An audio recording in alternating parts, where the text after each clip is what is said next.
हर किसी को महंगी गाड़ियों में घूमने का शौक़ है और हर कोई आराम की ज़िंदगी पाना चाहता है। लेकिन जब बात आती है कि किस तरह से वे ज़्यादा पैसा कमा सकते हैं, तो ज़्यादातर लोग अमीर लोगों की नकल करने लगते हैं। वे खुद का बिजनेस शुरू करते हैं या फिर इन्वेस्टमेंट करना शुरू कर देते हैं। लेकिन बिना सही जानकारी के कोई भी व्यक्ति सही कामयाब नहीं हो सकता। ये किताब हमें बताती है कि किस तरह से आप एक इन्वेस्टर बन सकते हैं। एक कामयाब इन्वेस्टर बनने से पहले आपको क्या करना होगा और किस तरह की जानकारी हासिल करनी होगी। ये किताब इस तरह से कई सवालों का जवाब देती है। इस किताब को पढ़कर हम जानेंगे किस तरह आप इन्वेस्टर बन सकते हैं, किस तरह से आप एक लीडर बन सकते हैं। एक बिजनेसमैन बनने के लिए आपको कौन सी चीज़ें सीखनी चाहिए। दुनिया के 10% लोग 90% संपत्ति के मालिक हैं। अब से बहुत पहले पैरेटो ने अपना 80-20 का नियम दिया था। इस नियम के हिसाब से हमारी 80% कामयाबी सिर्फ 20% मेहनत का नतीजा होती है। लेकिन अगर हम इसे निकलकर पैसों की दुनिया में आए तो यहाँ पर 90% धन दौलत सिर्फ 10% लोग ही लेकर जाते हैं। वॉल स्ट्रीट के एक आर्टिकल ने इस बात को साबित किया है। उसमें ये लिखा गया था कि चाहे हॉलीवुड हो या ओलंपिक, चाहे बिजनेस हो या इन्वेस्टिंग, इन सभी चीज़ों में 10% लोग सबसे ऊपर हैं, उनके पास 20% की संपत्ति है। लेकिन अब सवाल उठता है कि आखिर ऐसा क्यों है। अमीर लोग जिन चीज़ों में अपना पैसा इन्वेस्ट करते हैं वो इन्वेस्टमेंट उन्हें बहुत ज़्यादा अमीर बना दिया करती हैं। गरीब लोग उसमें इन्वेस्ट नहीं कर पाते, जिसकी वजह से वे सारी उम्र काम करने पर भी गरीब ही रहते हैं। इसमें कुछ खामी नियमों की भी है। अमेरिका के सिक्योरिटी एंड एक्सचेंज कमीशन ने कुछ खास तरह के इन्वेस्टमेंट करने की इजाज़त सिर्फ अमीर लोगों को ही दी है।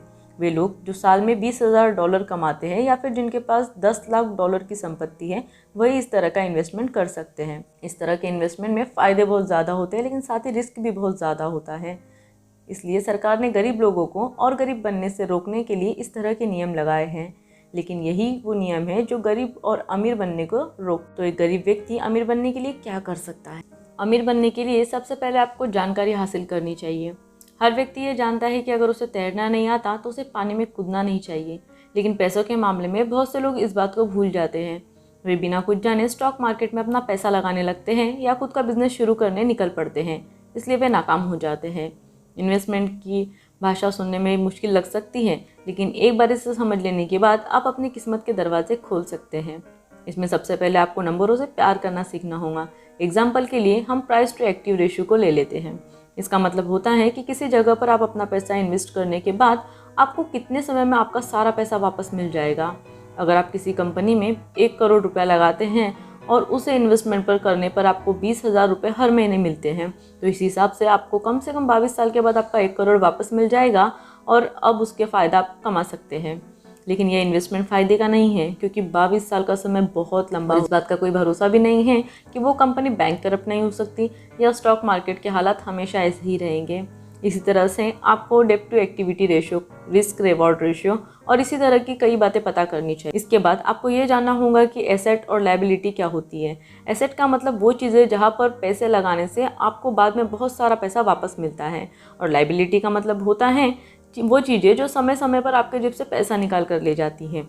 इस हिसाब से आपका घर, आपकी गाड़ी, आपका मोबाइल, ये सब लायबिलिटी है।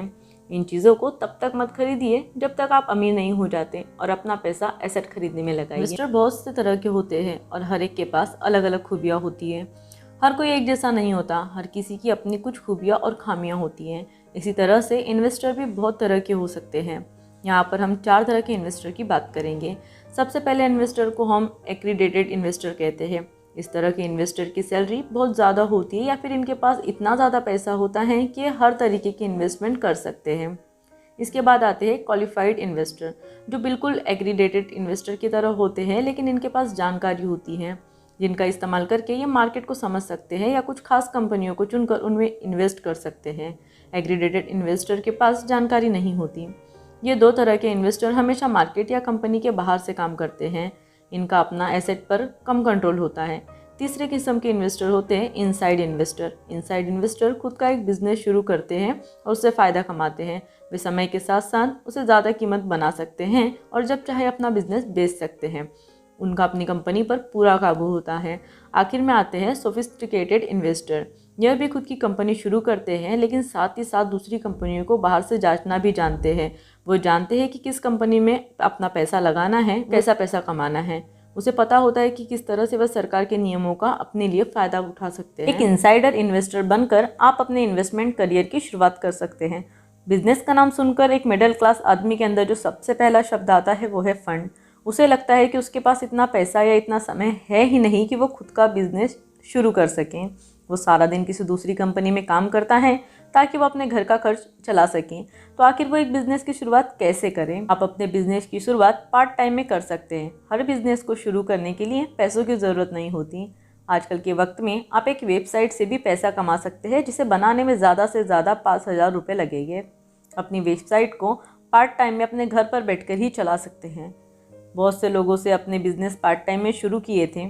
माइकल डेल ने डेल कंपनी की शुरुआत तब की थी जब वो यूनिवर्सिटी में पढ़ रहे थे। जब उनके दोस्त पार्टी कर रहे थे तब वो अपने कमरे में बैठकर एक एम्पायर बनाने की प्लानिंग कर रहे थे। एक बार जब आपका बिजनेस अच्छे से काम करने लगे तो आप उसकी मदद से बहुत सारे पैसे कमा सकते हैं और साथ ही समय आने पर उसे अच्छे फ़ायदे में भी बेच सकते हैं। बहुत से लोग कभी शुरुआत ही नहीं करते क्योंकि उन्हें लगता है कि वे नाकाम हो जाएंगे, लेकिन शुरुआत ना करके वो पहले ही नाकाम हो चुके हैं। 5वां सबक, एक इनसाइडर इन्वेस्टर बनकर आप अपने इन्वेस्टमेंट करियर की शुरुआत कर सकते हैं। बिजनेस का नाम सुनकर एक मिडिल क्लास आदमी के अंदर जो सबसे पहला शब्द आता है वो है फंड। उसे लगता है कि उसके पास इतना पैसा या इतना समय है ही नहीं कि वो खुद का बिजनेस शुरू कर सकें। वो सारा दिन किसी दूसरी कंपनी में काम करता है ताकि वो अपने घर का खर्च चला सकें। तो आखिर वो एक बिज़नेस की शुरुआत कैसे करें? आप अपने बिजनेस की शुरुआत पार्ट टाइम में कर सकते हैं। हर बिजनेस को शुरू करने के लिए पैसों की ज़रूरत नहीं होती। आजकल के वक्त में आप एक वेबसाइट से भी पैसा कमा सकते हैं जिसे बनाने में ज़्यादा से ज़्यादा 5,000 रुपये लगेंगे। अपनी वेबसाइट को पार्ट टाइम में अपने घर पर बैठकर ही चला सकते हैं। बहुत से लोगों से अपने बिजनेस पार्ट टाइम में शुरू किए थे। माइकल डेल ने डेल कंपनी की शुरुआत तब की थी जब वो यूनिवर्सिटी में पढ़ रहे थे। जब उनके दोस्त पार्टी कर रहे थे तब वो अपने कमरे में बैठकर एक एम्पायर बनाने की प्लानिंग कर रहे थे। एक बार जब आपका बिजनेस अच्छे से काम करने लगे तो आप उसकी मदद से बहुत सारे पैसे कमा सकते हैं और साथ ही समय आने पर उसे अच्छे फ़ायदे में भी बेच सकते हैं। बहुत से लोग कभी शुरुआत ही नहीं करते क्योंकि उन्हें लगता है कि वे नाकाम हो जाएंगे, लेकिन शुरुआत ना करके वो पहले ही नाकाम हो चुके हैं। बिजनेस शुरू करने से पहले आपको एक अच्छा लीडर बनना होगा। एक बिजनेस अपने लीडर से अच्छा नहीं हो सकता। इसका मतलब आप जितने अच्छे लीडर होंगे आप अपने बिजनेस को उतना ज़्यादा आगे तक ले जा सकते हैं। इसके लिए आपको 3 चीज़ों की ज़रूरत होगी। सबसे पहले आता है मिशन। इसका मतलब आपके बिजनेस का क्या काम है, उसे होने का मकसद क्या है। अगर आप बिजनेस से सिर्फ पैसा कमाने के लिए कर रहे हैं तो आप ऐसे कभी नहीं कर पाएंगे। अमेज़ॉन का मकसद था कि दुनिया की सबसे बड़ी ई-कॉमर्स साइट बनना, जहाँ पर हर व्यक्ति को अपनी ज़रूरत की हर चीज़ मिल जाए। आज वो वाकई में दुनिया की सबसे बड़ी साइट बन गई है। इसके बाद आपको एक टीम की ज़रूरत होगी। बिना टीम के कोई लीडर नहीं होता। आपको ये बात समझ जाना चाहिए कि आप सब कुछ नहीं कर सकते। आपको अलग अलग तरह के काम करवाने के लिए एक बहुत कुशल टीम की ज़रूरत पड़ेगी। इसके बाद आता है लीडर। एक लीडर वो नहीं होता जो सबसे ज़्यादा जानता हो या सबसे बेहतर होता हो। एक लीडर वो होता है जो लोगों से बेहतर तरीके से काम करवा सके और उन्हें उनकी कीमत का एहसास दिला सके। लीडर बनने का सबसे अच्छा तरीका है जिम्मेदारी लेना। हम सभी जिम्मेदारी से भागते हैं। अगर सड़क पर कचरा फेंका गया है तो शिकायत करना सभी को आता है, लेकिन अगर आप वाकई में एक लीडर हैं तो आपकी जिम्मेदारी है कि आप उस जिम्मेदारी को लेकर उसे साफ करवाएंगे। अगर आपको नहीं पता कि किस तरह से आप एक अच्छे लीडर बन सकते हैं तो इन सभी कामों को करने के लिए आगे आइए। इस तरह से लोग आपको बताएंगे कि आप कहाँ गलती कर रहे हैं, जिसकी मदद से आप खुद में सुधार कर सकते हैं। एक अच्छा बिजनेसमैन बनने के लिए आपको बातचीत करना और अपने सामान को बेचना आना चाहिए। याद कीजिए आप किन किन कामयाब बिजनेसमैन को जानते हैं और यह सोचिए कि कौन सी खूबी है जो हर किसी के अंदर थी। हर एक कामयाब बिजनेसमैन से बातचीत करने का तरीका अच्छा होता है। उनके पास वो ताकत होती है जिसकी मदद से वे ज़्यादा से ज़्यादा लोगों से अपनी बात मनवा सकते हैं और इसी ताकत का इस्तेमाल करके वे एक अच्छे लीडर बनते हैं। अब सवाल ये आता है कि किस तरह से आप अपने बातचीत करने के तरीकों को सुधार सकते हैं। इसके लिए सबसे अच्छा रास्ता होगा कि आप एक नेटवर्क मार्केटिंग कंपनी में कुछ साल काम कीजिए। इस कंपनी में बहुत से ऐसे प्रोग्राम होते हैं जो यहाँ के सेल्समैन को कुछ सालों में बहुत अच्छे से बात करना सिखा देते हैं। इसकी मदद से वो अपने प्रोडक्ट की खूबियों को अपने ग्राहक में बांटते हैं और साथ ही बिना डरे किसी से भी बात कर पाते हैं। अगर आप शर्मीले किस्म के व्यक्ति हैं तो शुरुआत करने के लिए ये एक बहुत अच्छा तरीका है। इसके बाद आपको अपनी बॉडी लैंग्वेज और अपने बोलने के तरीके पर ध्यान देना होगा। आप सिर्फ ये मत देखिए कि आप क्या बोल रहे हैं, बल्कि ये भी देखिए कि आप उसे किस तरह से बोल रहे हैं और बोलते वक्त आपके बोलने का तरीका कैसा है। इसके लिए आप बोलते वक्त कैमरे में खुद को रिकॉर्ड कर सकते हैं। बाद में उस वीडियो को देखिए और खुद तय कीजिए कि अगर आप किसी से बात कर रहे हैं और किसी से इस तरह से सुनेंगे तो आपको कैसा लगेगा। आप अलग अलग जगहों पर बोलने की कोशिश कीजिए और लोगों से पूछिए कि खुद में क्या सुधार करना चाहिए। खुद का बिजनेस शुरू कर लेने के बाद वक्त आ गया है कि आप एक सोफिस्टिकेटेड इन्वेस्टर बने। एक बिजनेसमैन बनने के बाद आपके पास इतना पैसा होगा कि आप अलग अलग तरह के इन्वेस्टमेंट कर सकते हैं। यहाँ तक पहुँचने के बाद आपके पास बहुत सारी जानकारी भी होंगी। इस जानकारी को इस्तेमाल करके आप या तो बिजनेसमैन बन के आगे जाकर अपना बिजनेस संभाल सकते हैं या फिर एक सोफिस्टिकेटेड इन्वेस्टर बन सकते हैं। एग्जाम्पल के लिए मान लीजिए कि बिल और जेन नाम के 2 लोग हैं जो एक रेस्टोरेंट चलाते हैं। वे दोनों बहुत मेहनत से काम कर रहे हैं, सारे टैक्स भी भरते हैं और रेस्टोरेंट को खुद ही संभालते हैं।